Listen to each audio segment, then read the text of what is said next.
Assalamualaikum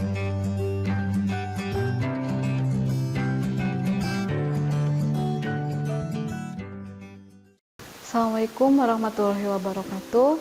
Bertemu lagi dengan saya Dina Dwi Oktavia di kelas 9 di bab 1, yaitu tentang dinamika perwujudan Pancasila sebagai dasar negara dan pandangan hidup bangsa. Untuk materi yang pertama yaitu tentang penerapan Pancasila dari masa ke masa. Nah, untuk Pancasila itu sendiri ada beberapa masa, yaitu yang pertama adalah masa awal kemerdekaan. Untuk masa awal kemerdekaan atau periode pada tahun 1945 sampai 1959.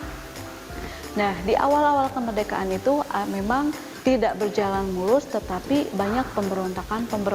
Salah satunya ada pemberontakan PKI di Madiun, ada pemberontakan DI atau DITII, ada pemberontakan Republik Maluku Selatan, ada juga pemerintahan revisional Republik Indonesia, ada juga APRA atau Angkatan Perang dari Ratu Adil, dan adanya perubahan bentuk negara dari Republik Indonesia Serikat menjadi Negara Kesatuan Republik Indonesia. Nah, yang selanjutnya kita bahas pada masa Orde Lama. Pada masa Orde Lama itu pada periode 1959 sampai 1966. Dan pada periode ini dikenal dengan periode demokrasi terpimpin, tetapi demokrasinya justru tidak berada di kekuasaan rakyat, sehingga yang terjadi adalah yang memimpin adalah nilai-nilai Pancasila, tetapi kepemimpinannya berada di kekuasaan pribadi Presiden Soekarno. Dan demokrasi terpimpin dicetuskan oleh Presiden Soekarno karena banyaknya gerakan-gerakan separatis yang terjadi pada saat itu. Dan gerakan separatis itu yang menyebabkan ketidakstabilan negara. Adanya tersendatnya pembangunan yang dirancang oleh kabinet tidak berjalan secara utuh, serta badan konstituante yang gagal menjalankan tugasnya. Yang ketiga adalah periode Orde Baru. Nah, pada periode Orde Baru ini, Pancasila harus diterima oleh masyarakat melalui indoktrinasi dan juga pemaksaan dalam sistem pendidikan nasional yang membuat Pancasila itu melekat erat dalam kehidupan bangsa. Pemerintahan menggunakan Pancasila sebagai alat untuk melegitimasikan berbagai kebijakan atau berbagai produk-produk kebijakan. Nah, dengan berjalannya waktu muncul persoalan-persoalan, yaitu infrastruktur politik yang terlalu larut dalam mengaktualisasikan nilai-nilai dasar, sehingga muncul wacana dari berbagai kesenjangan yang ada di masyarakat. Nah, pada masa Orde Baru itu, Pancasila itu diposisikan sebagai alat penguasa melalui monopoli pemaknaan dan juga penafsiran Pancasila yang digunakan untuk kepentingan melanggengkan kekuasaan. Akibatnya pada waktu itu terjadi pergantian rezim di era reformasi. Selanjutnya, masa reformasi. Dan di masa reformasi itu Pancasila tidak lagi dihadapkan pada pemberontakan, tetapi lebih dihadapkan pada kondisi kehidupan masyarakat yang diwarnai oleh kehidupan yang serba bebas. Kebebasannya itu yaitu adanya kebebasan berbicara, kebebasan berorganisasi, dan juga ada kebebasan berekspresi. Banyak hal negatif yang timbul sebagai akibat dari penerapan konsep kebebasan yang tanpa batas ini. Salah satunya munculnya pergaulan bebas dan juga pola komunikasi yang tidak beretika dapat memicu perpecahan. Tantangan lainnya yaitu menurunnya rasa persatuan dan kesatuan. Nah, salah satu cara untuk menanamkan pengaruh kepada negara lain adalah melalui penyusupan ideologi, baik secara langsung maupun secara tidak langsung. Selanjutnya kita bahas dinamika nilai-nilai Pancasila sesuai dengan perkembangan zaman. Yang pertama yaitu hakikat ideologi terbuka. Jadi Pancasila itu sebagai ideologi merupakan gagasan-gagasan atau ide yang dijadikan sebagai pedoman atau arah dalam mencapai cita-cita bangsa. Jadi sebagai suatu pemikiran, tentu saja ideologi itu sangat wajar jika mengambil sumber dari pandangan atau falsafah hidup bangsa. Hal tersebut akan membuat ideologi tersebut berkembang sesuai dengan perkembangan masyarakat atau kecerdasan kehidupan bangsa. Artinya, ideologi tersebut bersifat terbuka dan juga senantiasa mendorong terjadinya perkembangan pemikiran-pemikiran baru tentang ideologi tersebut tanpa harus kehilangan jati dirinya.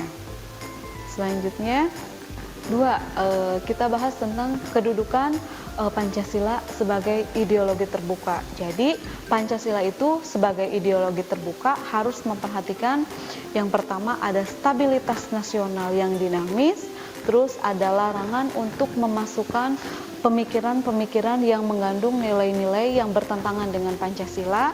Yang ketiga, mencegah berkembangnya paham-paham liberal atau paham-paham kebebasan yang mendahulukan kebebasan.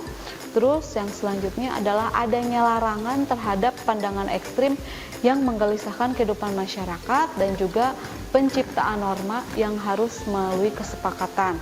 Nah, keterbukaan ideologi Pancasila itu mengandung nilai-nilai sebagai berikut, yaitu jadi yang pertama sebagai nilai dasar. Nilai dasar itu merupakan 5 dari dasar Pancasila atau 5 sila Pancasila itu sendiri.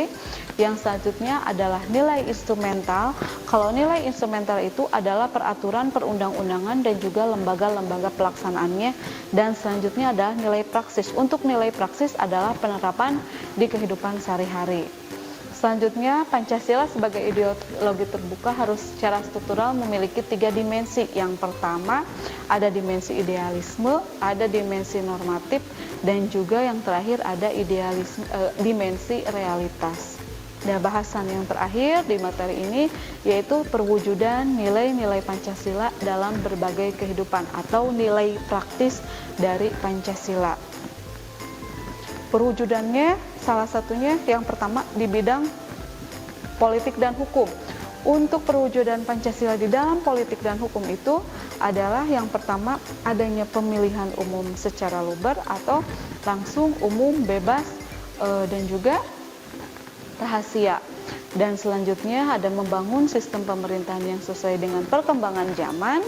Terus ada lembaga negara dikembangkan sesuai dengan kemajuan dan juga kebutuhan masyarakat dan negara. Dan yang terakhir adalah terciptanya sistem hukum nasional yang berdasarkan Pancasila. Nah, yang selanjutnya kita bahas tentang perwujudan Pancasila dalam bidang ekonomi. Di dalam bidang ekonomi tentu saja perekonomian itu yang disusun harus sebagai usaha bersama berdasarkan atas kekeluargaan. Salah satu contohnya adalah koperasi. Itu yang kedua adalah cabang-cabang produksi yang penting bagi negara dan juga menguasai hajat hidup orang banyak itu dikuasai oleh negara. Dan yang ketiga, bumi, air, dan kekayaan alam yang terkandung di dalamnya dikuasai oleh negara dan dipergunakan sebesar-besarnya untuk kemakmuran rakyat. Dan yang keempat adalah perekonomian nasional. Untuk perekonomian nasional diselenggarakan berdasarkan atas demokrasi ekonomi dengan prinsip kebersamaan, efisiensi berkeadilan, berkelanjutan berwawasan lingkungan, kemandirian, serta menjaga keseimbangan, kemajuan, dan juga kesatuan ekonomi nasional. Nah, yang ketiga adalah perwujudan Pancasila dalam bidang sosial budaya. Untuk nilai sosial budaya, yang pertama adalah nilai-nilai sosial yang sudah ada di dalam masyarakat yang sesuai dengan nilai Pancasila seperti kekeluargaan, musyawarah, gotong royong. Itu harus terus dijaga dan dipelihara dan juga harus diwariskan ke generasi selanjutnya. Modernisasi tidak berarti westernisasi, namun lebih diartikan sebagai proses perubahan menuju ke arah kemajuan. Nah, yang ketiga, sikap feodal, sikap eksklusif dan juga paham kedaerahan yang sempit serta budaya asing yang bertentangan dengan nilai-nilai Pancasila itu perlu dicegah perkembangannya dalam proses pembangunan. Dan yang terakhir, ilmu pengetahuan dan teknologi merupakan contoh budaya asing yang dapat memperkaya budaya bangsa.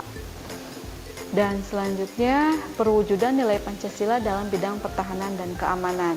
Jadi di dalam pertahanan, usaha pertahanan dan keamanan itu dilaksanakan melalui sistem pertahanan dan keamanan rakyat semesta, atau biasa kita dengar dengan Sishankam-rata. Itu yang kedua, diadakannya kerja ronda malam atau siskambling.